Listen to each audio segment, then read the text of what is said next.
Okay, what it does one thing and one thing only, right? It gives you a tool, and the physical matter of it is it reduces the size of your stomach to about the size of an egg, right? What doesn't it do? Well, it doesn't keep you from putting junk food in your mouth. It doesn't increase your motivation to exercise. It does certainly not prevent food cravings.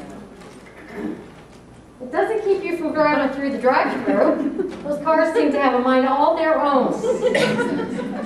It doesn't prevent family members from eating in front of you. It doesn't prevent the people at the office from wanting to go to the buffet. It doesn't keep the holidays from coming, which they are right around the corner, right? You get the point. Weight loss surgery does one thing and one thing only. You either do the rest or you don't. Okay. Who's in their first year? Raise your hand. Okay. First year, full of excitement, full of great things, but also, for me, it's the scariest time of all.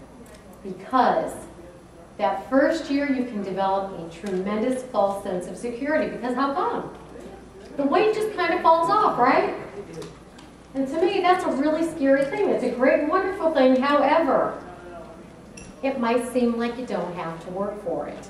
All right, the fact of the matter is, the first 3 or 4 months, what are you eating? Clear liquids, mush, baby food, right? Really a very, very, very low-calorie diet. You're going to lose weight, right? Okay. A lot of times, people don't feel that good right after the surgery. They're afraid they're going to hurt their insides if they overdo it. Also, you might not enjoy the sight or smell of food that much. All right? So, the problem is, if you don't do the work that's necessary every single day in that first year, I get afraid. Because I'm afraid you're going to think this is how it's going to be forever and ever, amen. The weight's just going to keep falling off, okay? So be really careful during that first year that you don't get that false sense of security, okay? Because I have seen too many times over the last 6 or 7 years, people regain their weight. How many of you know people who have regained their weight? Okay.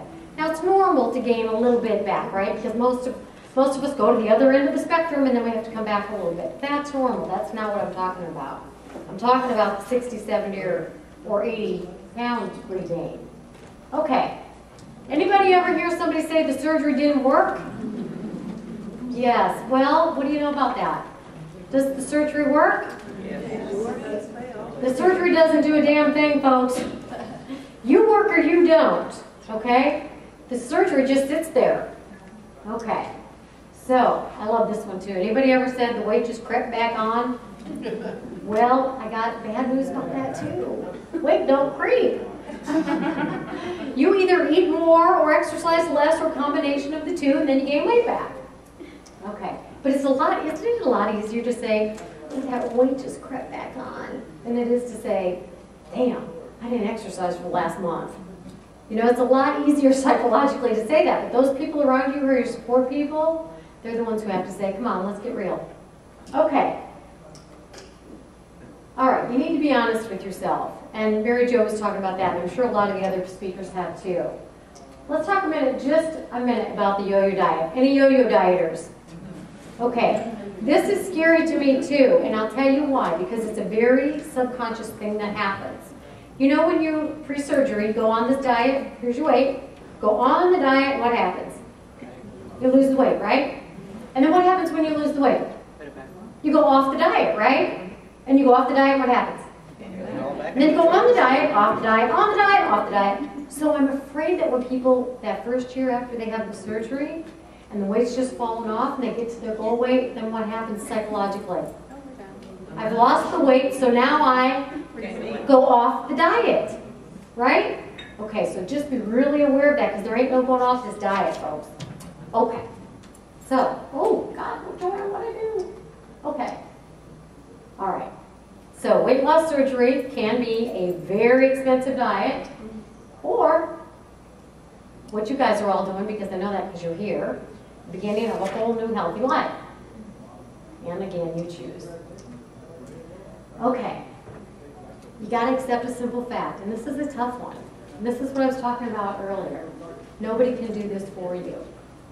And ironically, the odd thing about that is you can't do it alone either. So it's kind of a, you know, a discrepancy. You've got to do it, but you can't do it alone. Does that make sense? And you know what I mean, right? You can't do it alone. That's why you're here. That's why you go to obesityhelp.com. That's why you go to your support group meetings. All right? I want to bring this up. I was reading this book on the way here, and this guy named John Friel, if you've never read anything by John Friel, read his book, Secrets of Dysfunctional Families, because I would guess that 98% of us in this room came from some sort of dysfunction in our family. And he talks about the difference between adult-like thinking and child-like thinking. And I want you, again, to be really honest with yourself, and you don't even have to confess, okay? Oh, God. I'm not good with this stuff. Okay, hands down. The author again? What's that? F-R-I-E-L, John Friel. Secrets of Dysfunctional Families. Okay, he says, and think about this for yourself. When you were in your most obese, did you feel trapped? Did you feel like there's nothing I can do about this? Did you think, you know what, I'm going to wait for others to make my life better. If my husband would just shape up, or if my wife would just cook healthier meals, then I would lose that weight. I'm going to wait for other people to make my life better. I'm going to wait for them to change. If my husband or my wife says they'll go to the gym with me, then I'll go, right? But I'm going to wait for them to change first. Or I'm going to wait for, you know what, I deserve this cheesecake. I deserve this ice cream tonight. I deserve it. You know, we're playing games with ourselves, and that's how children think, all right? So in your recovery from obesity, force yourself, and sometimes, by God, you have to force yourself to think like an adult. And an adult says, you know what, I'm accountable. If this is going to happen, I'm going to do it. And I have choices. You know what, I can choose to get up and go to the gym, or I can choose not to, but it is a choice. I am not trapped here in this house. I find appropriate ways to meet my needs. You know what, I have waited and waited and waited for my husband to do this exercise program with me, and it looks like he ain't going to do it. But you know what, I'm going to do it anyway. Okay? I take charge of what needs to happen. I guess if he's not going to do it, or if she's not going to do it with me, I'll do it by myself. Now, I can choose not to change. I can sit here and do nothing, but I'm not going to blame them anymore. I'm not going to blame the world. I'm not going to blame anybody else. I'm going to say, I'm just not ready to do anything. This is crucial. All right? Now, I like to cheat once in a while because we all like to have pity parties occasionally, and they're not a bad thing on occasion, right? When you feel like having one, you set the timer on your stove for 10 minutes. And then you go sit down and you have a pity party and you get mad at everybody you know and all the people that you just want to blame. And then when that timer goes off, you say, okay, that's enough of that, and get up and go on with it. All right. I went to this great conference at Harvard. I don't know where I'm at with this thing. Okay. If you accept the fact that you're the only one who can do it, you've got to learn how to do it. I went to this conference at Harvard, okay, and they have this every year. And if you ever get the opportunity, I would go to it. It's open to anybody. And it's called the International Conference on the Practical Treatment of Obesity. And what they say at this conference made so much sense. They say, obese people are probably the most knowledgeable people about nutrition and dieting. Isn't that true? You know, you could tell me the grams of protein, fat, carbs, this and that, and almost everything. But it's a different thing to keeping the weight off. You know how to lose it. How many of you have lost tremendous amounts of weight at one time or another and put it all back on plus more?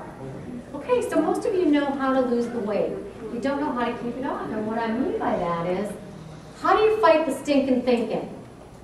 The stinking thinking means, I haven't lost 2 pounds in a day and I quit. Or I've gone to the gym every day this week and I gained 3 pounds. Why? Freaking bother. That's stinking thinking, right? So you got to learn how to talk back to it.